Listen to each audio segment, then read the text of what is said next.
প্রায় ৩.৫ মাস পেরিয়েছে মাইলস্টোন ট্র্যাজেডির। সেদিন প্রাণে রক্ষা পেলেও আজও কাঁদে আহত খোদে শিক্ষার্থীদের মন। বিপদে মোবাইলে দৃশ্য ধারণ নয়, মানুষের পাশে দাঁড়ানোর মানবতার দৃষ্টান্ত সৃষ্টি করেছে মাইলস্টোনের শিক্ষার্থীরা।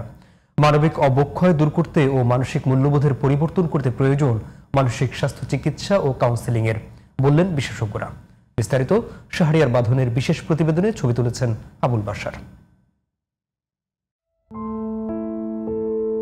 অনেকে বলা শুরু করলো যে ক্যান্টিনে বলে ব্লাস্ট হয়েছে, তো আমার মধ্যে একটা ভয় কাজ করা শুরু করলো যে আমি কি করব এখন। ওইখানে আমার বোনকে খুঁজতেছি, তো খুঁজতেছি কোথাও পাই না। পরে আমার অনেক খারাপ লাগা শুরু করলো, আমার বোন কই।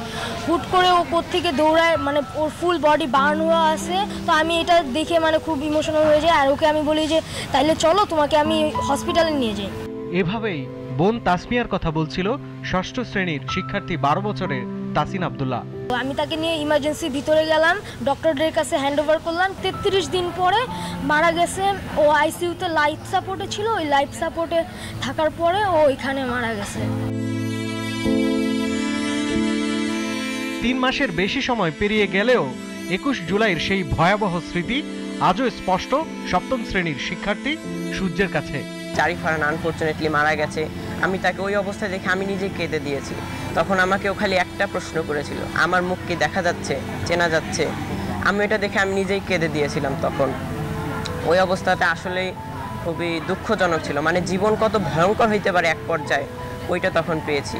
সেদিন বন্ধুদের বাঁচার আকুতি কিছুতেই ভুলতে পারছে না সূর্য। আর তাসিনের ক্ষোভ, সেদিনের শিক্ষার্থীদের বিপদ থেকে উদ্ধারে এগিয়ে না এসে কিছু মানুষ ব্যস্ত ছিল মোবাইলে ভিডিও ধারণ করায়। আমি প্রথমে বের হয়েছি এবং সানসেটে দাঁড়িয়েছিলাম তাদের নামার জন্য। আর যারা নামছে একজন করে দেখছি যে তাদের কি হতাহত অবস্থা।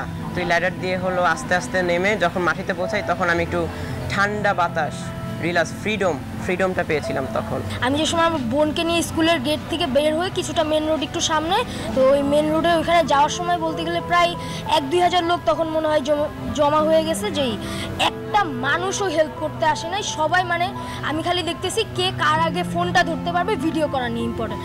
একটা মানুষ যে মানসিকতার সাথে যে হেল্পটা করতে আসবে, সেরকম একটা মানুষও বলতে গেলে আসেনি।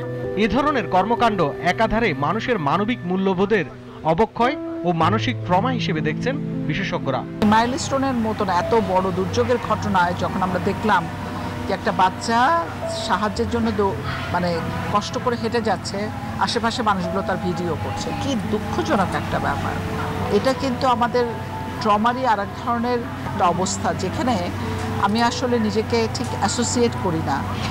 আমি মনে করি না যে ওখানে আমারও একটা দায়িত্ব আছে।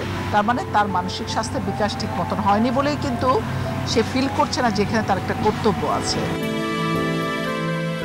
সমাজ হোক মানবিকতার, পরিবর্তন আসুক সবার মাঝে।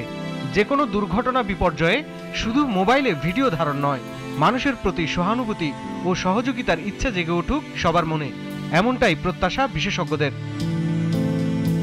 শাহরিয়ার বাঁধন, জিটিভি নিউজ, ঢাকা।